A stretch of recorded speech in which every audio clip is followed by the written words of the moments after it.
Alex Hamerstone, GRC practice lead of Trusted Sec, and also Daniel Rubino, executive editor, Windows Central. It's nice to see you both. Thank you for being with us. So I'll start with you, Alex. These companies, what they're doing, and I love to talk, I've been talking about some of these names forever. So important, right? The job that they're doing. Which names are front and center for you, Alex, as some winners going forward? So there are a lot of larger companies in this space that are very well known, as well as a lot of smaller players. And what we've seen is, a number of acquisitions and some of these companies grow. But as you're, watching the news, you're hearing about, companies like Palo Alto and FireEye and, CrowdStrike, Fortinet, Zscaler, et cetera, as these organizations that have really made a lot of headways into large companies as well as government. Right. And, Daniel, what are your thoughts? I know you were looking at some of the general points overall on the vendors and the global market and how much this group is needed. Daniel, tell me more. Sure. I think Fortinet is actually really positioned well right now. They have a pretty good cloud solutions, but they're also doing SD-WAN, which is going to be very good for remote workers. So going forward with this pandemic, the shift has been changed from on-site premise work, which Palo Alto is very good at, but that's now shift to work from home, where people need secure enterprise level security at home, as well as redundancy for their networks. And some of these other companies like Fortinet, I think, is better positioned for that.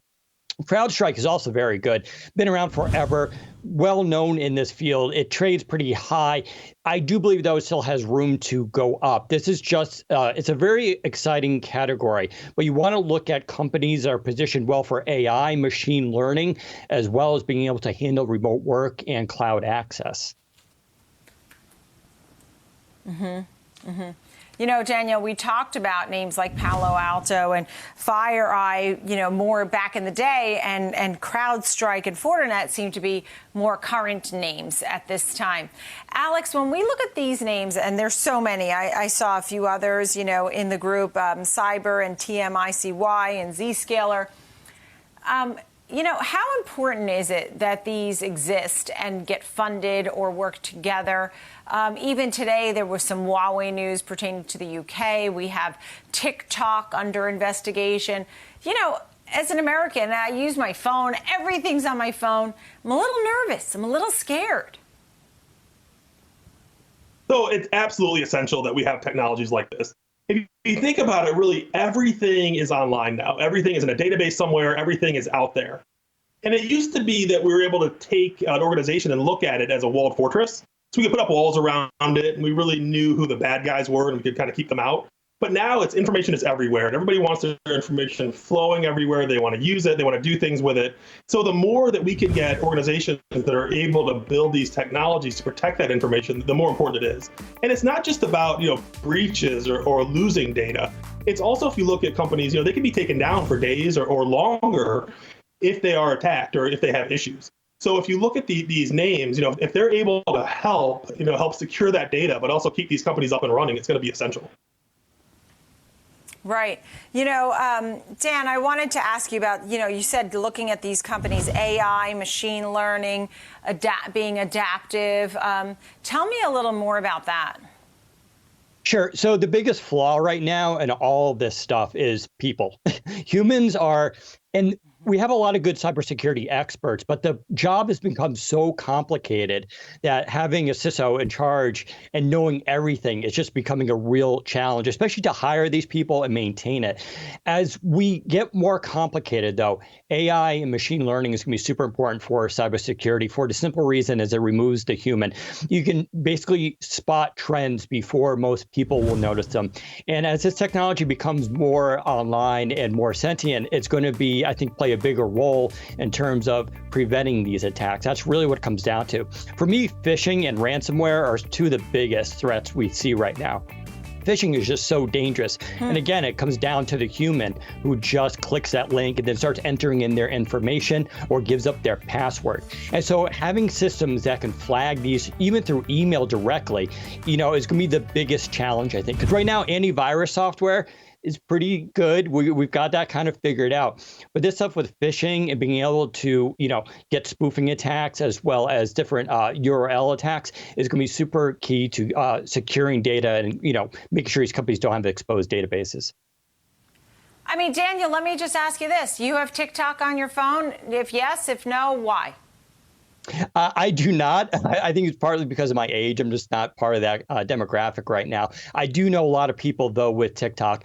I will say the security aspect is not that big of a concern, especially for that demographic.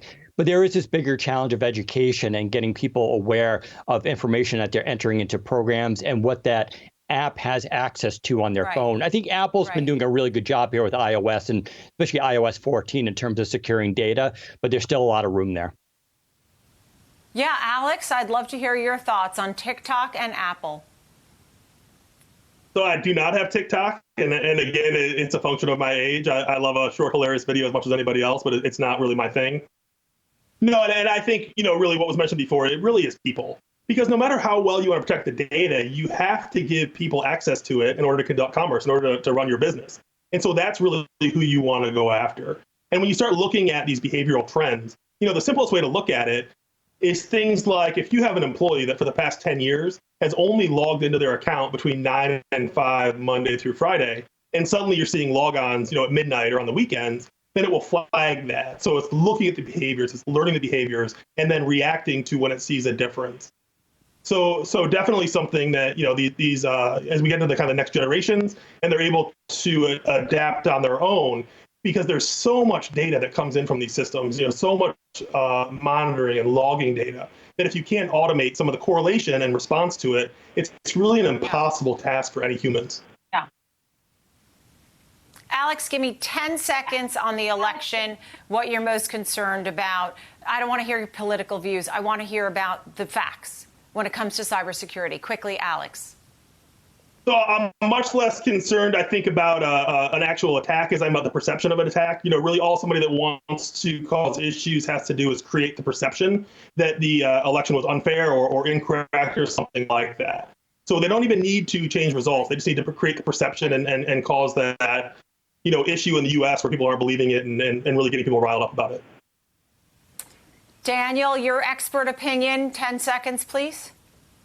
Sure, I agree with that. I think the threat here is going to be more about perception than anything, but the fact that people don't have the confidence in the system, I think, is going to be really dangerous, and we don't have a national solution to this. It's up to local communities and states. I think it's really dangerous. We do need the federal government to take a lead on this, as well as working with the private sector. Alex Hamerstone, GRC Practice Lead, Trusted Sec. Daniel Rubino, Executive Editor, Windows Central. Great conversation.